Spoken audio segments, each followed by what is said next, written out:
Breaking news now, a ruling just moments ago in a case where a federal judge is considering whether Congress can have access to President Trump's financial records from two banks. This may be a second major loss for President Trump when it comes to the question of whether or not he has to turn over sensitive financial information to the Congress investigating him. I want to bring in CNN's Christina Alessi.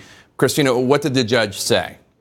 Well, the judge is still reading and going to potentially give us some more information, but it appears at this point that he is not going to stand in the way of a congressional subpoena to two of President Trump's banks, Deutsche Bank and Capital One. Deutsche Bank, one of his largest lenders, and Capital One, where the president and certain family members have accounts. This is a blow, another blow to the president in his attempt to keep his financial information private. The judge in this case seems to be buying the congressional argument that it has the power to investigate the president and also that it is not bound by financial privacy laws. This was an argument that the Trump attorneys were making in court. It's the same argument that they made in Washington, D.C. As you pointed out, this is the second major loss for the Trump lawyers. That said, they could appeal this decision as they did in the Washington, D.C. court. Of course they will. I'm sure that they will appeal.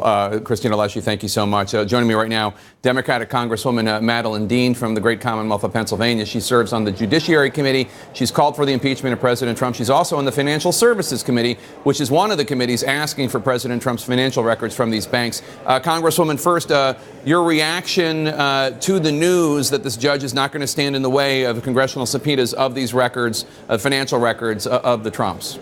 I'm pleased and I'm not surprised, and I'm learning the reporting through you, so thank you for that. I've been in a judiciary hearing where we're doing the markup on a very important bill, the DACA bill.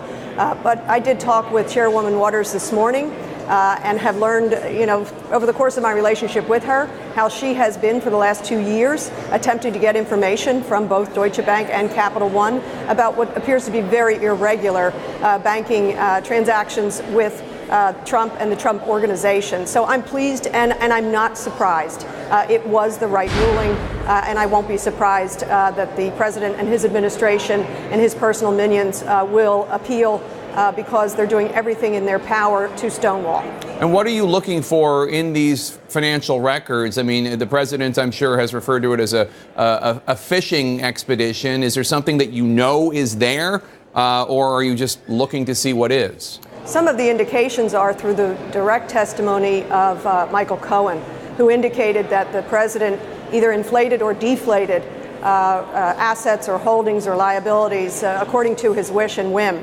We also know that many other banks simply wouldn't deal with the Trump organization any longer. Apparently Deutsche Bank was willing to take those risks, but I wait to see. I don't prejudge it. I wait to see what is in the records.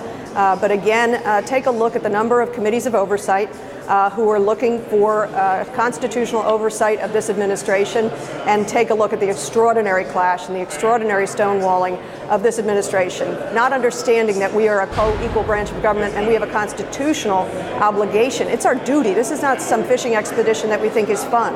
This is our constitutional obligation to get at the truth and to say that no man, no matter how high he goes, is above the law. Your reaction today to the threat from President Trump to no longer work with Democrats while these oversight investigations are going on. You're on the Judiciary Committee. What do you make of it all? Of course, again, I was with Speaker Pelosi before she went over to the White House with other leaders on the transportation package. I guess we all held out hope that this would be the one thing that the person who claims to be the greatest deal maker in the world would want to be a part of for the good of the American people, for the good of our infrastructure investment that is so woefully needed.